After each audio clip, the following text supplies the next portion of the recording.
Welcome to smile with Soumya. And ఇవాళ మనం Telangana special బోటి కూర చేయడం ఎలానో తెలుసుకుంటున్నాము. చేయడం అంటే ఉట్టిగా పొయ్యి మీదే కాదు, దాన్ని తీసుకురావడం అండ్ కడగడం అన్నీ ఇన్వాల్వ్ చేయబోతున్నాం. సో మీకు ఎవరికైనా ఈ వీడియో కొద్దిగా ట్రిగరింగ్ అనిపిస్తే please skip the video. And తీసుకొచ్చేటప్పుడు కూడా మనం చాలా జాగ్రత్తగా తెచ్చుకోవాలి. కడగడం is really a big process.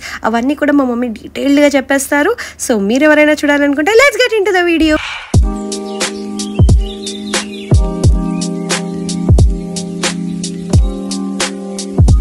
మా ఇంట్లో బోటీ చేస్తున్నాము అంటే డాడీ అయితే పొద్దునే వెళ్ళిపోతారు అండ్ రాత్రి కూడా చెప్పి పెడతారు నేను రేపు బోటీ కోసం వస్తున్నాను అని. ఎందుకంటే మనకి చాలా లేత మటన్ కావాల్సి ఉంటుంది, లేకపోతే అది అస్సలు ఉడకదు అండ్ టేస్ట్ అయితే అస్సలు రాదు.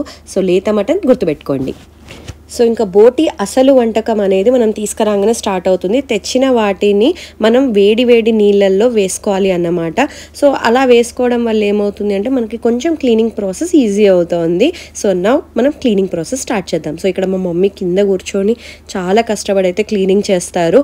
ఇది అలానే చేయాలి, నార్మల్గా వేరే ఏ మెథడ్లో క్లీన్ చేసినా మనం అలా చేయలేము. ఇందులో మనకి దొబ్బలు అవి కూడా ఉంటాయి. సో ఇప్పుడు మనం ఒక్కొక్కటి తీసుకోవాలి. తీసుకున్నప్పుడు ఏమవుతుంది అని అంటే మనం లోపల నుండి కూడా క్లీన్ చేయాలి. బయట నార్మల్గా మనం చికెన్కి కానీ మటన్కి కానీ బయట నుండి క్లీన్ చేసినట్టు చేస్తే సరిపోదు. సో ఇప్పుడు మా మమ్మీ ఇట్లా ఒక పుల్ల లాంటిది పెడుతున్నారు కదా, పెట్టి ఆ మొత్తం ఇంటెస్టైన్ని రివర్స్లో తీస్తారన్నమాట. సో మనం లోపల నుంచి బయట నుంచి కడుగుతున్నాం. ఇలా చేయడం వల్ల ఏమవుతుందంటే మనకి ఏదైతే బ్యాడ్ స్మెల్ వస్తుందో బోటీలో యూజువల్గా బయట వాళ్ళు చేసే ఆ బ్యాడ్ స్మెల్ అనేది ఇందుకే వస్తుందన్నమాట, లోపల నుంచి కడగకపోవడం వల్ల. సో మా మమ్మీ ఇట్లా మొత్తం రివర్స్ తీసి దాన్ని నీట్గా లోపల నుంచి బయట నుంచి కడుగుతారు. సో ఇది most important process, most important cleaning process అన్నమాట. ఇలా చేయకపోతే మాత్రం ఖచ్చితంగా మీ బోటీలో ఒక టిపికల్ స్మెల్ వస్తుంది, అది మనం అస్సలు తినలేము. సో అందుకే చాలామంది బోటీ ప్రిఫర్ చేయకపోవడానికి రీజన్ కూడా ఇదే. అండ్ మర్చిపోకుండా కొద్దిగా సున్నం వేసుకొని కడుక్కోండి. అలా కడుక్కోవడం వల్ల ఏమవుతుందంటే ఇంకా నీట్గా స్మెల్ అనేది కూడా చాలా వరకు పోతుంది సున్నం వల్ల. సో తర్వాత మనం ఇలా క్లీన్ చేసుకున్న తర్వాత, అండ్ ఇవి అన్నీ ఒకటే సైజు ఉండవు. ఇందాక మీరు చూసింది పెద్దది అండ్ ఇప్పుడు మీరు చూస్తుంది చిన్నది. సో అన్నీ డిఫరెంట్ టైప్స్లో ఉంటాయి. అండ్ మనకి వీటిని వచ్చేసి మేమైతే పైపులు అనేది చిన్నప్పుడు, ఎందుకంటే అవి చూడడానికి పైపుల్లా ఉంటాయి కదా, సో మేమైతే వాటిని పైపులు అనేది తినడానికి. అండ్ దొబ్బ కూడా ఉంటుంది. ఆ దొబ్బ కొంచెం మనకి లివర్ టేస్ట్ అలా వస్తుంది అన్నమాట. అండ్ మా ఇంట్లో ప్రతి ఒక్కరికి గోంగూర బోటి అంటే చాలా ఇష్టం, దట్టు గోంగూర బోటి. మీరెవరైనా ట్రై చేయకపోతే మాత్రం ఖచ్చితంగా ట్రై చేయండి. అసలు చెప్పలేను నేను ఆ టేస్ట్ ఎంత బాగుంటుందో. అండ్ తెలంగాణ వాళ్ళకి పక్కా తెలిసి ఉంటుంది. So that's one of our special అన్నమాట. అండ్ ఇప్పుడు మీరు ఒక్కొక్కటి తీసుకొని వాటిని ఎలా కట్ చేయాలి అన్నది చూడండి. నార్మల్ ఇప్పుడు మీరు ఇక్కడ చూస్తున్నారు కదా, ఇది లావు ఉంది. సో ఈ లావువి మనం డైరెక్ట్గా వేలు పెట్టి కూడా రివర్స్ తీయొచ్చు, లేదు అంటే మళ్ళీ మీరు సేమ్ ప్రాసెస్ ఏదైనా చువ్వ లాంటిది కానీ లేకపోతే ఏదైనా చిన్న సన్న రాడ్ లాంటిది కానీ పెట్టి దాన్ని రివర్స్లో తీయొచ్చు. బేసిక్లీ మనం ఎలా తీస్తామంటే మనం నాడ వేస్తాం కదా, నాడెక్కిస్తాం కదా, అలానే దాన్ని ఎలా అయితే నాడెక్కించి రివర్స్ తీస్తామో సింపుల్ ప్రాసెస్ అలానే చేస్తామన్నమాట. అండ్ కట్ చేసేటప్పుడు కూడా మనం ఎలా కట్ చేయాలి అన్నది కూడా మా మమ్మీ చూపిస్తారు. దీన్ని డైరెక్ట్గా కట్ చేయడం కన్నా కూడా మా మమ్మీ చాలా ఈజీ ప్రాసెస్ చూపిస్తారు. వీటిని నార్మల్గా కట్ చేయొచ్చు, లావు ఉన్న వాటిని అవి పీసెస్ అవుతాయి. మరి సన్నగా ఉన్న వాటిని ఎలా కట్ చేయాలి అన్నది నేను ఇప్పుడు మీకు చూపిస్తాను. ఇది కడగడమే కాదు, కటింగ్ కూడా చాలా ఇంపార్టెంట్ ప్రాసెస్ అన్నమాట. సో ఇట్లాంటి పెద్ద ముక్కలను అయితే నార్మల్ మనం కూరగాయలు తరిగినట్టు తరిగేయచ్చు. కానీ ఇలాంటి పొడుగు ఉంటాయి కదా, ఇంటెస్టైన్స్ కానీ లేకపోతే సన్నగా పొడుగ్గా ఉన్నవన్నీ ఇలా ఫస్ట్ మనం వేలికి చుట్టుకోవాలి. ఆ చుట్టుకున్న వాటిని మనం ఇలా ఓపెన్ చేస్తే ఏమవుతుందంటే అదొక షేప్లో ఫామ్ అవుతుంది. సో దానికి మనం ఒకటేసారి కట్ చేస్తే మనకి డిఫరెంట్ ముక్కలు ఫామ్ అయిపోతాయి అన్నమాట. సో ఇది వెరీ ఈజీ మెథడ్. అండ్ మీరు ఒకటే ఇంత పొడుగు దాన్ని కట్ చేయడం ఇబ్బంది అవుతుంది కాబట్టి ఇలా చేయడం చాలా ఈజీ. అండ్ మీరు ప్రతి ఒక్క దాన్ని కూడా తిరగల తీసి మనం వాష్ చేయాల్సి ఉంటుంది. ప్రతి పీస్ని, పెద్దవి చిన్నవి సన్నవి పొడుగువి ప్రతి పీస్, బోటీలో వచ్చే ప్రతి పీస్ని మీరు తిరగల ఖచ్చితంగా తీసి కడగాలి. ఎందుకంటే అవి బ్లడ్ వెయిన్స్తో సమానం కాబట్టి వాటి లోపల మనకి అన్నెసెసరీ బ్లడ్ కానీ లేకపోతే ఇంకేమన్నా ఉంటే ఆ స్మెల్ అనేది మనం నిజంగా అస్సలు భరించలేము. వండుతున్నా భరించలేము, తిన్నా భరించలేము. సో కొంచెం కష్టమే అవును, బట్ ప్రేమగా ఇదంతా కూడా కడిగేసి వేసేయండి. అండ్ తిన్న వాళ్ళైతే మర్చిపోరు, అంత యమ్మీ యమ్మీ టేస్ట్ వస్తుంది. సో జస్ట్ ఒక్కటి గుర్తుపెట్టుకోండి, బోటి కడిగేటప్పుడు మీరు ఖచ్చితంగా ఇందులో సున్నం వేసి కడగాలి. అండ్ ప్రతి ముక్కని రివర్స్ తీసి రివర్స్లో నీట్గా చేసుకుంటూ కడగాలన్నమాట. అండ్ కోసేటప్పుడు కూడా ఒకవేళ అది నార్మల్ పెద్ద పెద్ద ముక్కల్లాగా కానీ ఇట్లాంటి ప్లెయిన్ ముక్కల్లాగా కానీ ఉంటే మనం కూరగాయలు కోసినట్టు కోసేసుకోవచ్చు, అది చాలా ఈజీ ప్రాసెసే. కానీ అవి ఒకవేళ మాత్రం పొడుగ్గా ఉంటే వాటిని మీరు ఇలా చేతికి ఇట్లా చుట్టుకోండి. ఇలా మా మమ్మీ చూపిస్తున్నారు చూడండి, ఇలా చేతికి చుట్టుకొని మనం కట్ చేసుకోవడం వల్ల ఏమవుతుందంటే మనం ఎలా అయితే బెండకాయలు 4-5 పట్టుకొని ఒకేసారి కట్ చేస్తాము ఈజీ అవ్వడానికి, సిమిలర్గా అలా వస్తుంది. అండ్ ఇది చాలా అంటే చాలా ఈజీ ప్రాసెస్. మీకు ఇంత డీటెయిల్డ్గా ఎక్కడ బోటి కడగడం అండ్ దాన్ని ఎక్స్ప్లెయిన్ చేయడం అయితే మీరు మొత్తం చూడండి. ఇప్పటి వరకు అయితే మాకు కనిపించలేదు. మా మమ్మీ ఇది ఒక మౌలానా తాతయ్య అని ఉంటారు, మా ఇంట్లో కుక్ చేయడానికి వచ్చేవారు, ఆయన దగ్గర చూసి నేర్చుకుంది. సో మీకు అందరికీ కూడా షేర్ చేద్దామని అనుకున్నాము. మీకు కూడా ఇది బాగా నచ్చినట్టయితే మాత్రం don't forget to like, share and subscribe for smile with Soumya. So ఇప్పుడు ఇలా మనం బాగా కడిగిన తర్వాత వాటన్నిటిని ఒక జల్లి బుట్టలోకి వేసుకుంటున్నాం, ఎందుకంటే మనం కడిగిన వాటర్ ఉంటాయి కదా అవన్నీ కూడా డ్రైన్ అయిపోవాలి అని.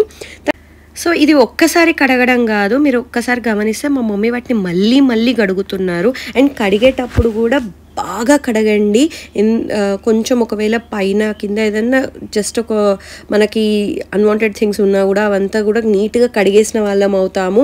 దీన్ని వన్స్ కాదు ట్వైస్ అండ్ థ్రైస్ బాగా వేడి నీళ్ళలో కడిగి ఆ నీళ్ళు పారబోసి వీటిని జల్లి గిన్నెలోకి వేసి మీరు మళ్ళీ కడగండి. ఎంత స్క్వీకీ క్లీన్ ఉన్నాయి చూసారా, తెల్లగా అంత ఘనం అవ్వాలి. అండ్ బాగా ఇలా చేత్తో మనం ఎలా అయితే రైస్ని పిసుకుతామో అలా పిసుకుతూ కడగడం వల్ల ఏమవుతుంది అని అంటే మనకి అది ఇంకా నీట్గా అవుతూ పోతుంది అన్నమాట. అండ్ కొన్నిసార్లు మనకి బ్లాక్గా ఒక పొరలాగా కూడా ఫామ్ అవుతుంది, అవన్నీ కూడా మనం ఇలా కడగడం వల్ల పోతుంది అన్నమాట. సో మనం ఇప్పటికైతే టూ టైమ్స్ కడిగాము. అండ్ దీన్ని మళ్ళీ బుట్టలోకి వేసుకొని థర్డ్ టైం కూడా కడుగుతున్నాం అన్నమాట. మీరు ఎన్నిసార్లు కడిగితే అంత మంచిది. సో మేము ఇక్కడ 3 times అయితే కడిగాము.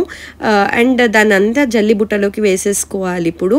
సో ఇక్కడ మీరు చూసారు కదా, బోటి వండడంలో మాత్రం మోస్ట్ ఇంపార్టెంట్ పార్ట్ కడగడం మాత్రమే.